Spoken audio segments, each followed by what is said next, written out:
Hello, and welcome to this special edition of Tarot Insights. I've been looking forward to this segment. We're going to be talking about our spiritual growth in 2022. What are some opportunities and maybe some obstacles that we may come across? I'm going to pull 3 cards for each quarter because we're going to look at it first quarter, second quarter, et cetera, so forth. And then we'll talk about it and then get a message at the end. And so what do we need to hear spiritually about 2022 in the first quarter? What do we need to hear spiritually in the first quarter? What do we need to hear spiritually in the second quarter? What do we need to hear spiritually in the third quarter? And what do we need to hear spiritually in the fourth quarter? All right. Well, we've got quite a bit here.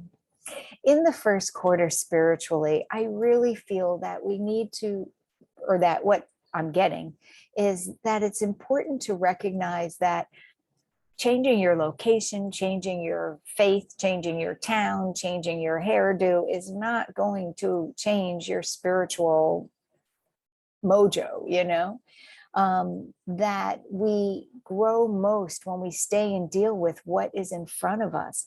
The universe provides these examples for us to learn.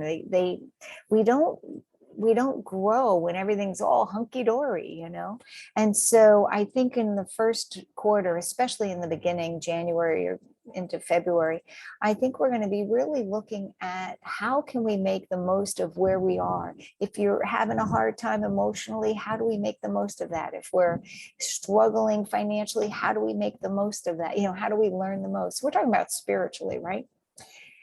So be where you are, stay where you are and grow from there. That I think is the message for at least the beginning of the first quarter. And then really being aware of in the middle, so this would be around February-ish, really being aware of how your own inner critic and your own inner, it's almost like a manipulation flavor, but your inner, because it's not outside. Outside, we've pretty much at this point, I think, gotten used to saying, oh, you may not like it, but this is the way it is, right?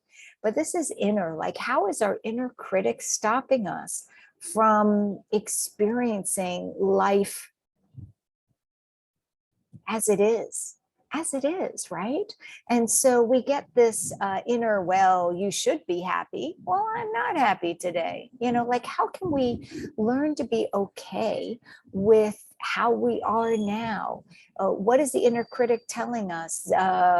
Hey, don't get too excited. Things could go wrong. Or, oh, don't plan ahead. Everything is going to work out fine. Like, there's an inner part of ourself that is based on what other people tell us we should believe, what our parents told us, what our spiritual teachers told us, whatever it is. And if it doesn't ring true for you, it's not true for you. Bear with me as I'm in a vacation location, so we have vacation helicopters going by.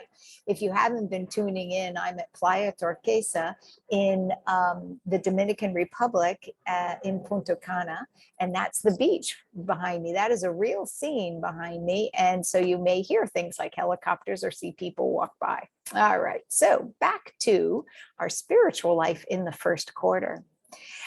Towards the end of it, so maybe around March, we're really looking at what else can we learn and grow by? What else could we find out about? Whether it's a different religious tradition, whether it's a spiritual tradition, whether it's just looking at, are the things that I am focused on, excuse me, moving me forward towards where I want to grow, or are they distracting me? And this is this card here, right? There's all these different baubles and things that can distract us, but we really want to be focusing on what's true, right? So in March, around March, you may be looking at, like, thinking you need to have, and I sell crystals, so I say this with love, but thinking that you need to have the perfect crystal before you can start meditating, it's like needing the right incense. It's just, what things do you have in your mind that are making you think that you need something to do what it is you want to do spiritually? Another helicopter.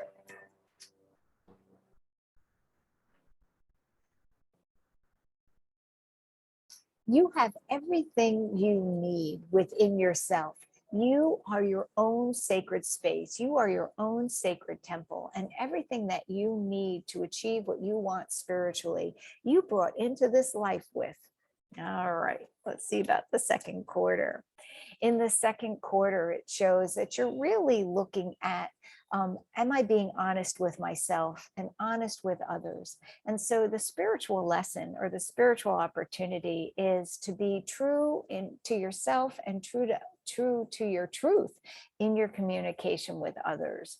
Now, sometimes people aren't ready to hear it, they can't hear it, and then that's not what we're talking about, right? Because then we're just wasting our breath, or we're communicating just because we want to tell people what we think, and that's not spiritual. Spiritual doesn't mean that you have to change others, convert others, or make others believe as you do, right? Spiritually is a very internal thing, and that you radiate out then this sense of peace, this sense of calm, this sense of integrity with who you are. It has little to do with what you're telling others to believe. And so it is talking about, especially as we get into April, beginning of the second quarter, about, are we true in our words? Are we true in both in integrity with who we are and in our surroundings? Are we honest in our communication? And are other people being honest with us? Just because we're honest with other people doesn't mean they're going to be honest with us, right? It doesn't work that way. It'd be nice if it did, but it doesn't. And so you may also be looking at, is my spiritual teacher teaching me properly? Do I resonate with what I'm being taught? Often what will happen with a spiritual teacher is they will take us as far as they can, and then we need a new teacher, or we become the teacher, right? Eventually. Although we never stop learning, that's for sure. But you may be looking in the second quarter, going even into May, of, are the people, the books, the belief systems, are they still resonating with me? And if they are, God bless, great, keep at it. But if not, you may look around to see what other teachings resonate with me. As we grow, it's just like a first grade teacher isn't going to fit you in the third grade or the fifth grade, right? You need a new teacher. And the math may be the same. 1 + 1 may still equal 2. But then you learn there's fractions, and like, oh my gosh, I couldn't handle that in kindergarten, but I can handle it in third grade. And so sometimes teachers change, and it doesn't mean they're bad. It doesn't mean you have to throw the baby out with the bathwater. But then you may find, 1 + 1 = 2, but then there's 1.1 + 1, and that equals 2.1. Like there's this whole other level or depth of the same equation, so to speak. And so in May, or second quarter, basically, there may be an opportunity to evaluate, is your teacher still the right teacher for you? And again, just because somebody isn't the right teacher anymore, it doesn't mean they have to be bad. It just means that you've outgrown them, and it doesn't mean you're bad for outgrowing them. All right. Spiritually, especially when we've made a change and we've decided that we're going to align with our truth, we go, holy moly, I don't even know what my truth is. Or, oh my gosh, did I make the right choice? It's kind of a little bit of a dark night of the soul. And I think at the end of the second quarter being April, May, and June, you may find that you're experiencing a little bit of that, a little of not being sure. And that's a spiritual lesson in itself. You know, when we're sure about everything, we become egotistical, and a spiritual ego is just as bad as a physical ego, right?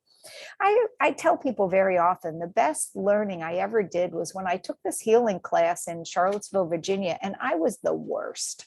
It was a 4-year healing school, and I was at the bottom of the barrel, and it taught me humility. I was top of my class in another class I was taking at the time, a metaphysical teaching training program in Nyack, and I would commute a few times a year to this class in Charlottesville when I was living in New York. And it was like a wake-up call. You know, it'd be like, oh, you think you're really smart? Oh, let's go to Charlottesville, you know. But that not knowing, that recognizing how much you don't know, it's a fabulous spiritual lesson. And so when you're in that, oh, I don't know, great, you're going to grow. Now that continues into August. So we're into August, September, July, August, and September. It's going to continue into July. Into July, you may find that your physical life is really challenging you so that you're not having as much time for your spiritual life. And this is a balance. You know, if we're always into our spiritual and not taking care of our physical is going to rise up and demand attention.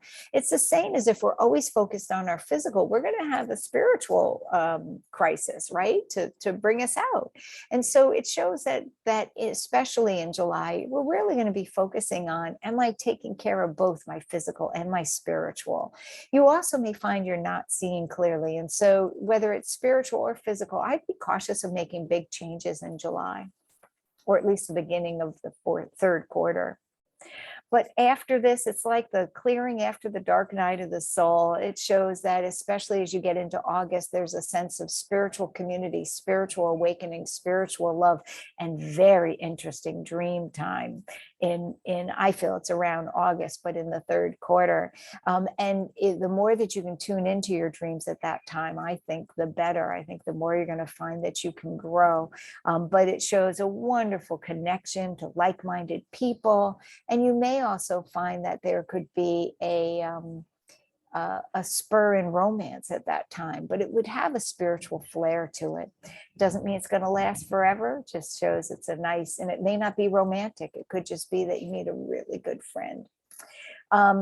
As you get into September, I feel you feeling much more confident with your spiritual life and your choices, but it comes after a time of not knowing and not being sure, and having to be okay with not knowing and not being sure.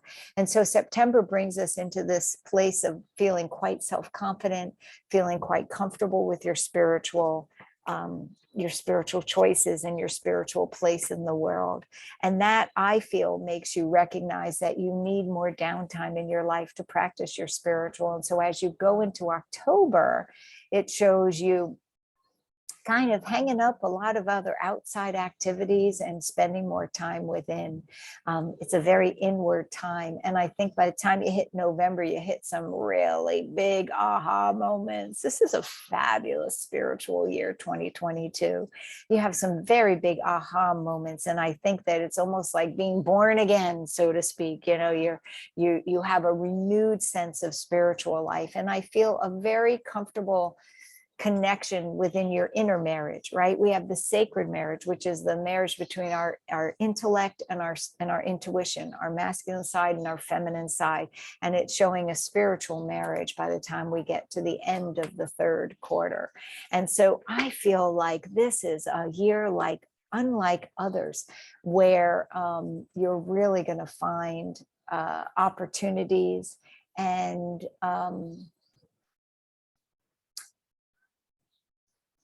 even struggles that bring you to a place of spiritual awakening. So if you're in a struggle, recognize, look around, because there's an opportunity for spiritual growth there. And if you're flying high, recognize, hey, check out the view, because this is an opportunity for you to see what's ahead. So let me see what my message is. Bear with me.